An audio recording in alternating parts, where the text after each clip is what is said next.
Pero ahora, y como ya se acerca mañana el Día Internacional de la Mujer, tenemos la grata presencia de Jenny Dador. Ella es directora del movimiento Manuela Ramos, una organización que tiene más de 30 años trabajando por los derechos de la mujer. Jenny, muy buenas noches. Gracias por estar aquí. Buenas noches, Alessandro, y buenas noches a todas las amigas y amigos que no duermen esta noche, que todavía no se duermen. Todavía es temprano. Pero, Jenny, hay un tema interesante en relación a la mujer, del cual pareciera, por lo menos a primera vista, que se ha avanzado, y es la participación de la mujer en el poder político. Hay una serie de temas de poder también, pero en el poder político, por lo menos hay la sensación de que tenemos una alcaldesa, la candidata Keiko Fujimori casi gana, Lourdes Flores ha tenido también participaciones expectantes, más congresistas, en fin, periodistas también que influyen en la esfera del poder. ¿Realmente se ha avanzado en ello o esto es algo que no refleja la realidad? Bueno, yo creo que en el marco de la participación política es un poco como un espejismo, ¿no? El espejismo de la igualdad. También hay que considerar que en este caso estamos hablando de 50 años de ejercicio ciudadano que tenemos las mujeres versus casi 5.000 años, ¿no? De una estructura patriarcal que tienen los hombres en este ejercicio. Entonces, yo creo que lo que tú haces es destacar algunos casos individuales. Entonces, eso te muestra que hay mujeres en el espacio político, pero que las mujeres como grupo humano no tenemos en realidad poder político. Hay algunas mujeres, pero como grupo, como estructura, esa estructura y los pactos donde se hace y se realiza la política siguen siendo espacios masculinos. ¿Y los hombres como colectividad sí agrupan entonces este poder? O sea, los hombres como colectivo, como grupo humano, sí dominan esa estructura de poder. Por supuesto que dentro de los hombres también hay determinados grupos al interior del colectivo hombre, ¿no es cierto?, que corresponde a clases sociales, a determinadas etnias que tienen mayor presencia, pero en sí como grupo tienen mayores cuotas de poder.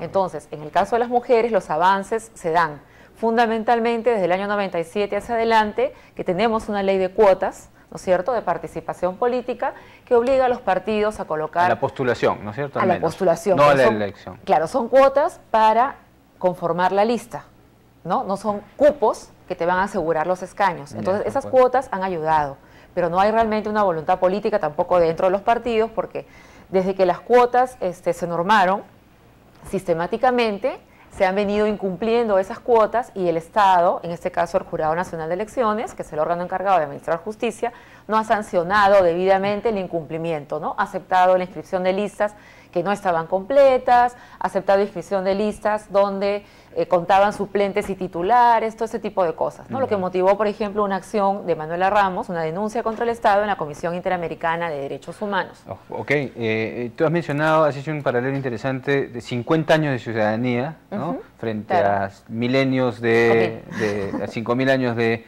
digamos, invisibilización o discriminación. Pero en estos 50 años, las cosas, en comparación con ese periodo de 5.000 años, de alguna manera también se han tornado hasta, no sé si la palabra será vertiginosa, pero sí hay un ímpetu enorme de las mujeres en la aparición pública, ¿no es cierto? Es que somos chicas listas. Pero bueno, pero por eso me refiero, en 50 años pareciera que, o sea, el equilibrio todavía, yo también comparto que no es, pero se siente que avanza rápidamente. Claro, lo que ocurre es que están también, pues, desde los últimos años los mecanismos o las acciones afirmativas, ¿no? Y esas son una obligación que realmente van lanzando a las mujeres al espacio público, obligatoriamente, ¿no? Si quieres concursar o correr en una elección política, tienes que colocar en tu lista un 30%. Ahora tenemos en el Parlamento, y fue una promesa del presidente Ollanta, ¿no es cierto?, profundizar y mejorar la participación política de las mujeres, y hay un proyecto en el Parlamento para garantizar que las cuotas se cumplan de manera que las listas se armen alternadamente, ¿no? Un hombre, una mujer, un hombre, una mujer. Lo que conocemos como la ley de alternancia o el efecto cierre o cremallera, ¿no? Como si tú te subieras un cierre igualito, así un hombre y una mujer. Porque ahora, ¿cuántas parlamentarias hay? Creo que hay menos que en el Congreso anterior, ¿no? Claro, ha disminuido, efectivamente. En el Congreso anterior teníamos una representación de 28% de mujeres, casi llegábamos a la cuota. Y hoy en día estamos en 21,5%. Ha disminuido. Un cuarto. Sí. ¿Y en autoridades municipales, por ejemplo? Miren, autoridades municipales se mantienen prácticamente históricamente, ¿no? O sea, 4%, 5%, 3%, no subimos, no logramos remontar eso. En presidentes regionales no tenemos ninguna. El periodo pasado tuvimos una, pero por casualidad, porque Yehude Simón se retiró y entonces tuvo que asumir Neri Saldarriaga, ¿no? Y solamente en la primera elección tuvimos 3 presidentas. Entonces yo creo que todavía no estamos hablando en realidad de una masa crítica, de un poder político femenino, ¿no? Y menos feminista todavía. Estamos hablando de algunas mujeres que están colocadas en los espacios de poder y que todavía circulan en ese espacio y actúan en ese espacio con la lógica y las formas de hacer política que son todavía las masculinas. Ya. ¿No? Y hablando de mujeres en el poder político, esta semana está en discusión, ¿no?, el poder de la esposa del presidente de la República, de Nadine Heredia. Y todo indica, ¿no es cierto?, que ellos comparten el poder. Entonces, ahí surge una pregunta, ¿no? ¿Será eso cierto? ¿Habrá un ejercicio del poder de una pareja en la cual la mujer, en este caso Nadine, tiene una influencia decisiva para algunos casos como se percibe? ¿Tú lo sientes así o crees que eso no se da? Bueno, hay que distinguir varias cosas, ¿no? Cuando estamos hablando del poder político y yo estoy hablando de las mujeres, porque entonces estoy hablando de las millones de mujeres que somos en este país, no solamente de una, como sería el caso de la primera dama, pero en ese caso en específico yo creo que también hay que distinguir. Creo que debe ser difícil para la primera dama porque ella no es solo la esposa del presidente, o sea, en ese momento es la esposa del presidente, pero ella es una mujer que ha activado, que ha militado en política, con un perfil político propio, entonces ahora en ese rol de primera dama le debe costar como contenerse, me imagino, ¿no? Entonces, sin embargo, siendo marido y mujer, es difícil que yo, si quiera pedirle cuentas al compañero o al camarada Ollanta, use el conducto del partido, ¿no? Si lo tengo en la noche en la mesa o más tarde en la cama, qué sé yo, le puedo preguntar. Ahí le pide cuentas. Le puedo pedir cuentas donde sea, porque lo veo todo el tiempo, ¿me entiendes? Pero, entonces hay que separar también los poderes políticos, ¿no? O el poder de negociación político de lo que podría ser un poder de seducción. Pero parece que no está separado, que es de lo que ¿no? Históricamente, no sabemos. O sea, es de lo que históricamente se nos dice a las mujeres, pero ¿ustedes para qué quieren poder público si tienen el poder oculto? No, claro, eso es una cosa consuelo de casi tontos. machista, ¿no? Pero como que no sabemos porque, no sé si están así porque ya las informaciones dan cuenta de que, bueno, ella participa, influye, toma decisiones, rescata a ministros que estaban ya por caerse con una sola foto, da discursos, etcétera, ¿no? Lo que pasa es que es cierto que tiene un caudal propio, un rédito, que es muy carismática, ¿no?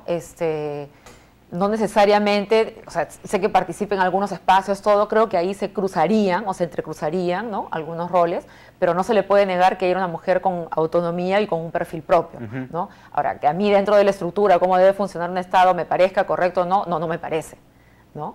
Pero sí creo, poniéndome en el pellejo de ella, digo, pucha, a mí también me costaría, ¿por qué no? O sea, hacerte la mudita, pararte al costadito, quedarte callada, porque también estamos acostumbradas a una figura de primera dama también más de ese estilo, ¿no? Sí, claro. Más de florero, digamos. Sí, es cierto. O sea, y es una mujer que no necesariamente es así, ¿no?